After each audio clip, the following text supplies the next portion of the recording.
Hi, everyone. Thank you so much for joining us today. We've got a great group here for our panel to discuss the soccer calendar, how the coronavirus is impacting an already busy schedule, whether the international calendar should be standardized even more, and what might be done to the women's soccer calendar to incentivize the sport's growth.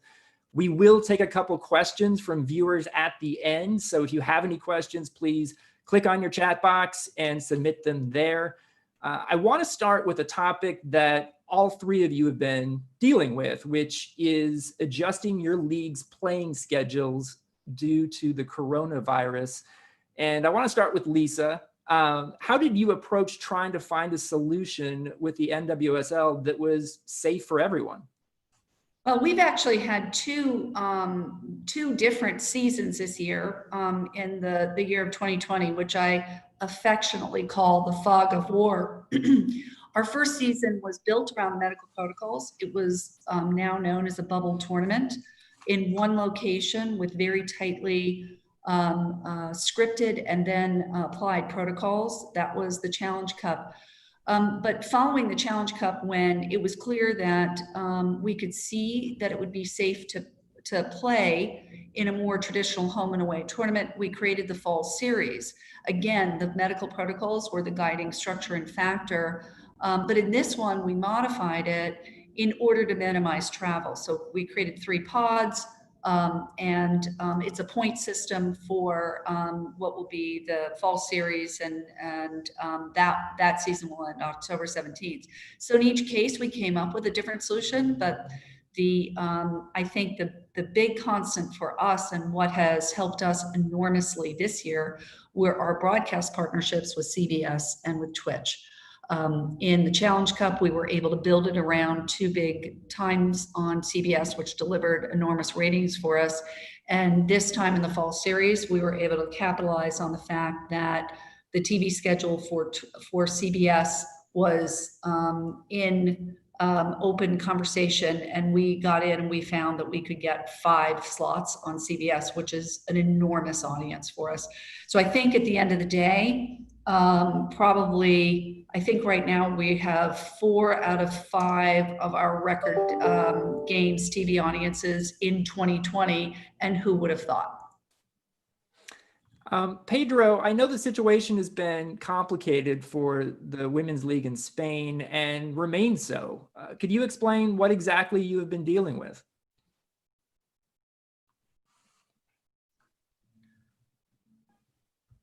Yeah, hi everyone. Well, Spain, we found 2 different situations. First of all was last season, so to say, in season 19-20, that we all know was stopped due to the pandemic.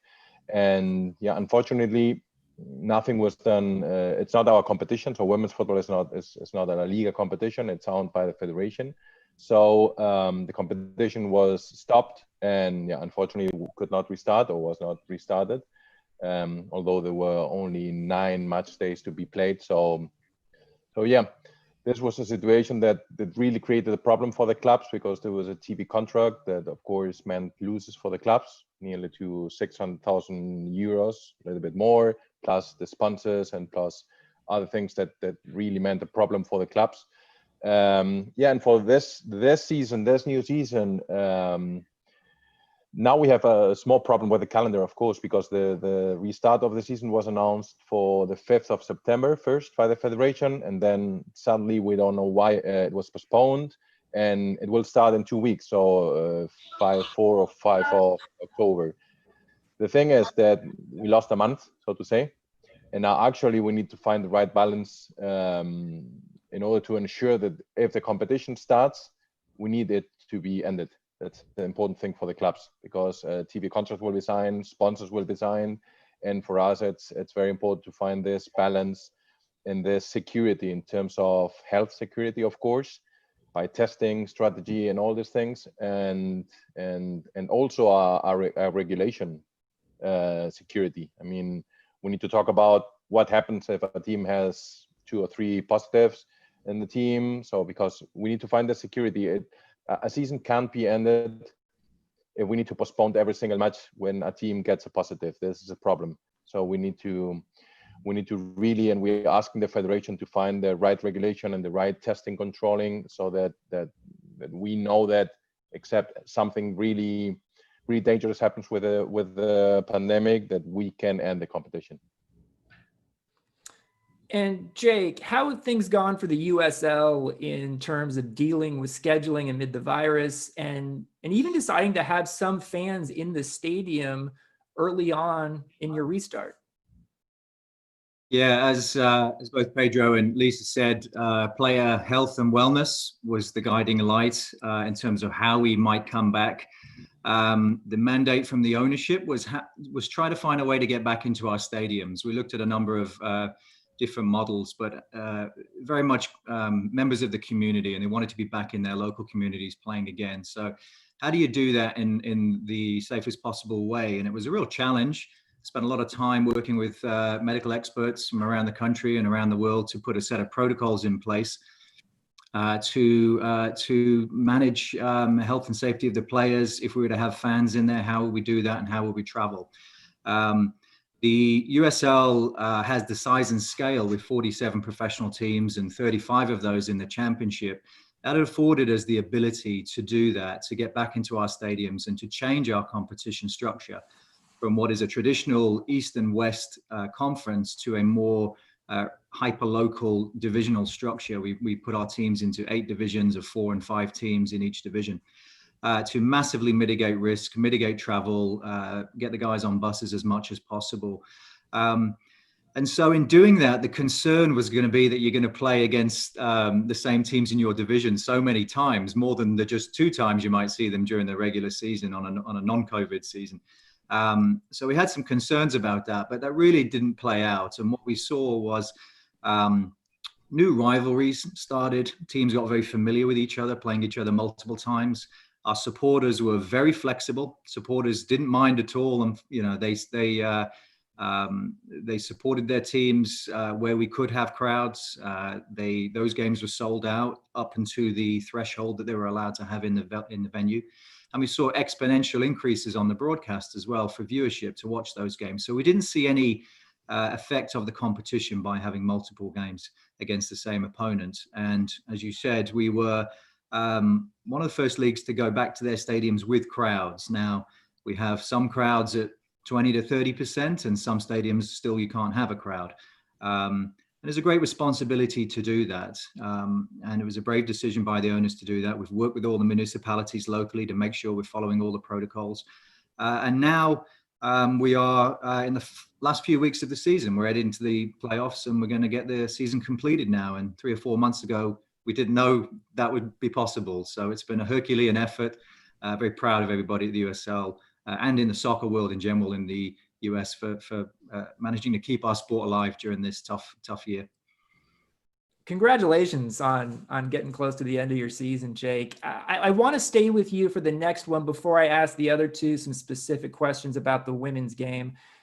When it comes to scheduling for your league, how are you approaching scheduling games during the international window, and how realistic is it that we might see US leagues like yours consider adopting the European calendar in the future?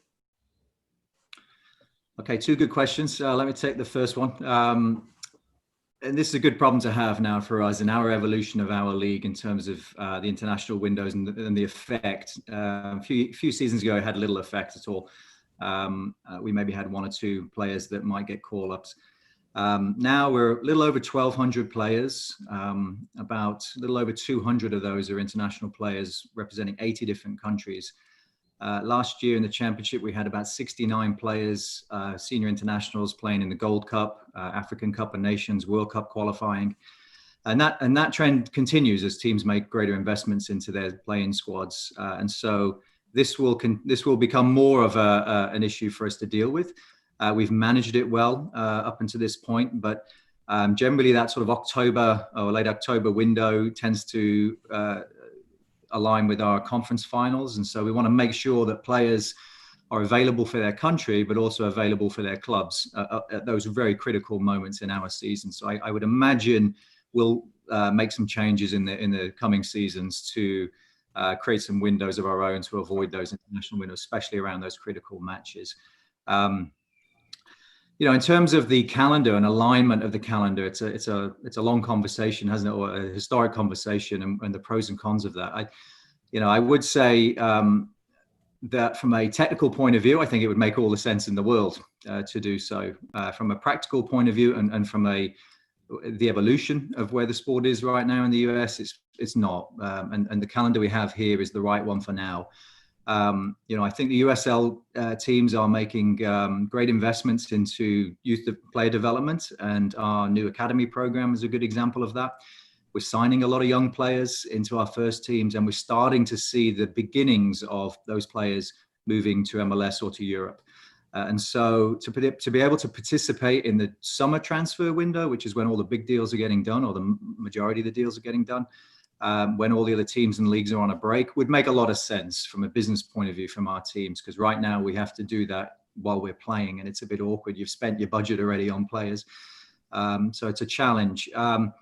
From a sort of a business perspective, though, you run into a couple of issues, and that's why we play through the calendar that we do, and that is the congestion of the other major league sports you go up against here with college football, with the NFL, with the NBA. You avoid all of that in the summer, and that enables us to have a much a better media exposure with our broadcast partners in the summer window, and avoid that congestion. We also live in a massive continent, so we have extreme weather to deal with, don't we? So we have December, January, February. Very difficult to play footballs outdoors in a stadium in Pittsburgh in January. The effect of that is no one's going to really come and watch that game. So it has business implications. So I think one day, yes, we will get there. We're all striving to make this sport the #1 sport in the US. As we get closer to that maturity, then I think I think there's a real possibility we would align. But for the moment, we're still in building mode and driving awareness. And I think the calendar we're in now gives us the best chance of doing that. Lisa, your league, like Jake's league, like MLS, plays in the calendar year, from spring to fall. Would you ever consider a European style calendar from fall to spring? I'm not going to repeat the points that Jake made, but I think the practicality of the stadiums, and that we're not in covered stadiums, that's something to be reckoned with, right? So that's a tough one. The broadcast calendar maybe can shift, because I think with broadcast, with streaming, there could be some other opportunities, and we're doing reasonably well, going right head to head with college football right now. Who would have thought? But I'm pretty excited about that. But I think the practicality of the weather and this, so it's not something I'd say no to, but I'll be honest and humble. I've got to learn more about it. To see what can be done or not.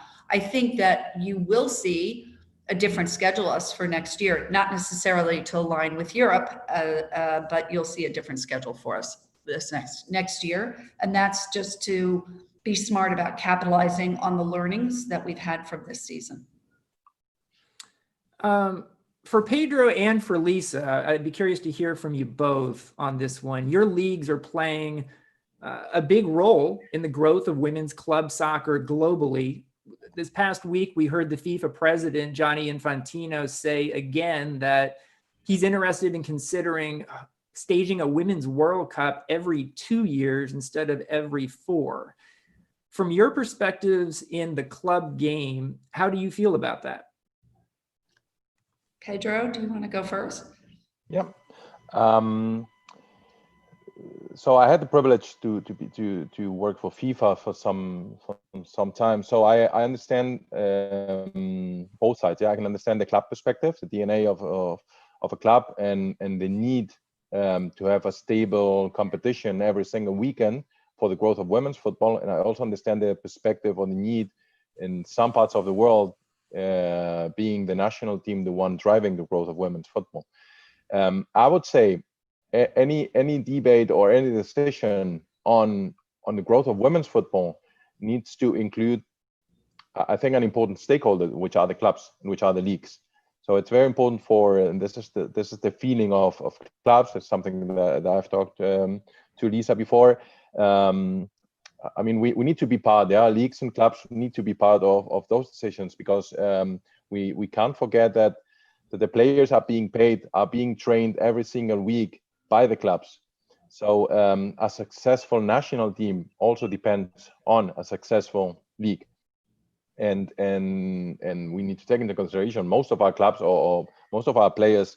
I remember 2 years ago we had the situation of we were talking of the fully packed calendar. We had clubs that were losing the players for the Euro Cup, then for the African Cup of Nations, then for the Asian Cup, then for whatever. And then if we are in Germany, we have the winter break. I mean, we need to find something stable, and the leagues are also bringing this growth to the game. Yeah. So of course the World Cup is something great. It's something that is driving massive attention. But what happens between the World Cups?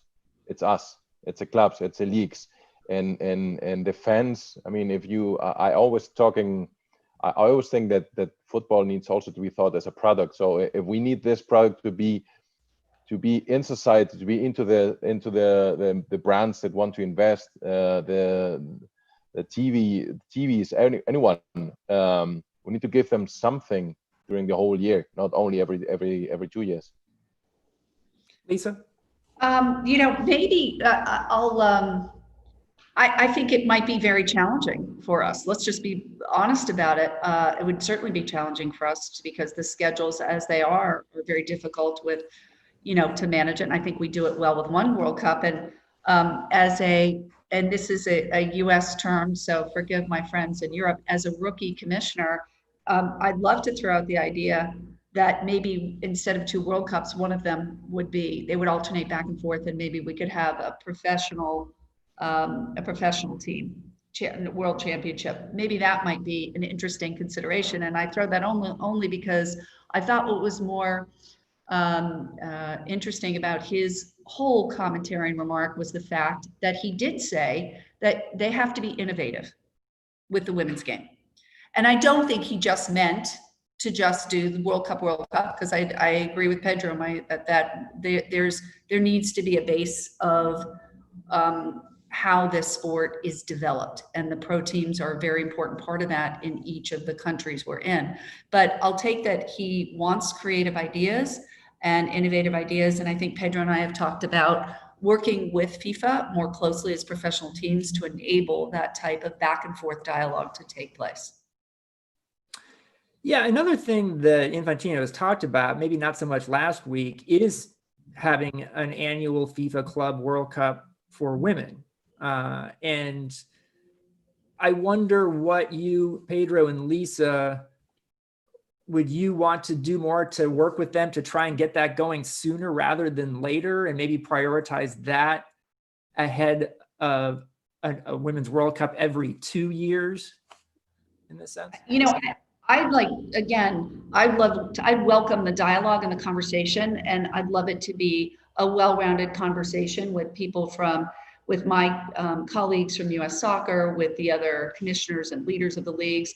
And I think we all just have to get together to kind of say, oh, here's what it would be, because that's complicated with many reasons. But, we know, I can only speak for the US market and women's football. So I can only speak from there, but I think we're a market that can really grow in terms of audience, commercial appeal, development. And one of the greatest partners we have in the United States is the NCAA.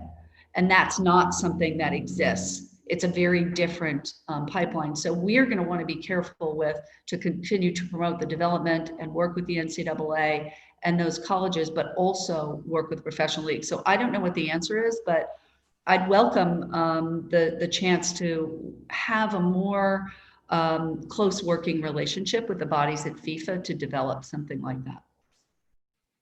Pedro, Yeah, what's your sense about a Club World Cup, potentially even annually for women? Yeah, I would say I think there is not just a single solution for the development of women's football. We need to really analyze how it looks like in every single part of the world. So If you ask me, what about Europe or United States national team? Are they playing enough matches? We would say, I think we would agree, yes, there are enough matches. In Europe, we have several UEFA competitions for our national teams. So if we go to Asia or to Africa, maybe there is a need of national teams because there are no leagues or no stable leagues. There is a need to promote women's football through the national team. So I think we need to be innovative, as Lisa said, as the President Fantino said. We need to sit down with all the stakeholders and understand that maybe we need to find different solutions or different new activities, new competitions. Maybe for the more developed ones, maybe it's time to jump in for club World Cup, yeah, because we saw UEFA Champions League has been successful and it's increasing.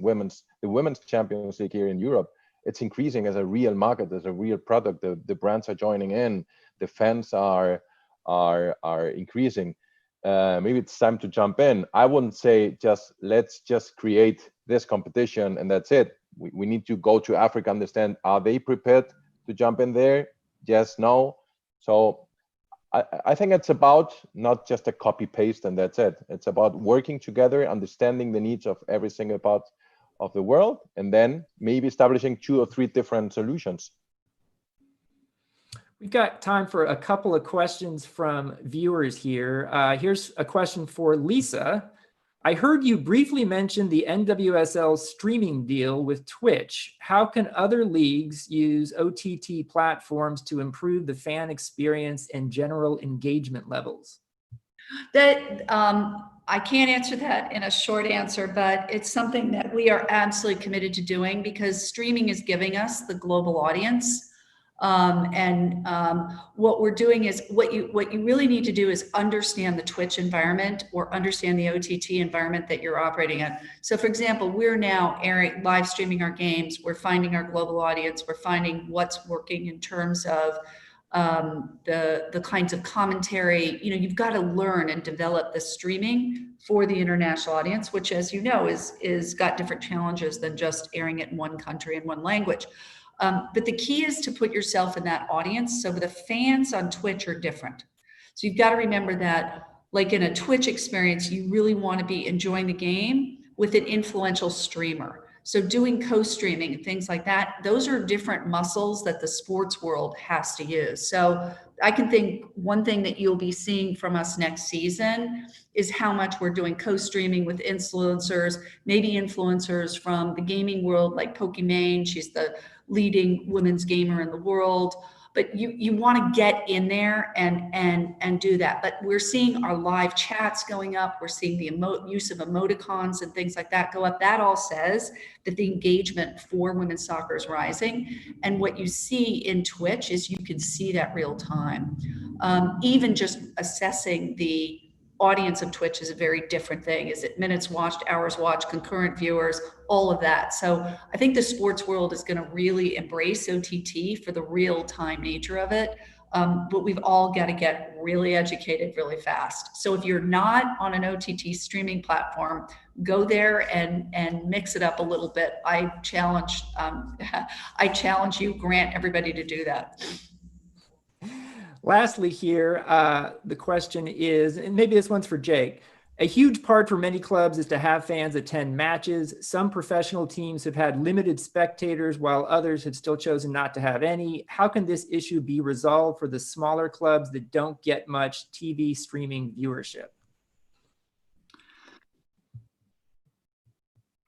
All right, I'll be brief. Yeah, look, this has been an unusual year. So in the US, you've had to deal with every different health department in every state, and they have different jurisdictions and county regulations. So it's not a league policy this year to have no crowd or crowd. It's completely dependent on where that city is from a health and safety point of view, or what the jurisdictional rules are.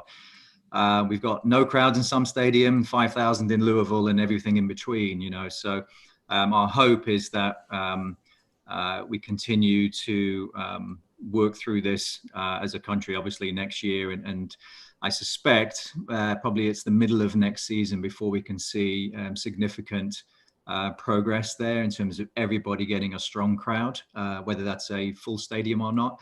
I'm not sure we'll see that until at least the halfway point next year. But as I say, we've had about 3 million fans come to the stadiums last year. We're anticipating more than that this year. Unfortunately, we won't. But you know, a huge thank you to all of our supporters that keep pushing it and pushing our local clubs and supporting them locally or on our streams. Well, thank you so much to all of you guys. Thanks to everyone for watching. Good panel, everyone.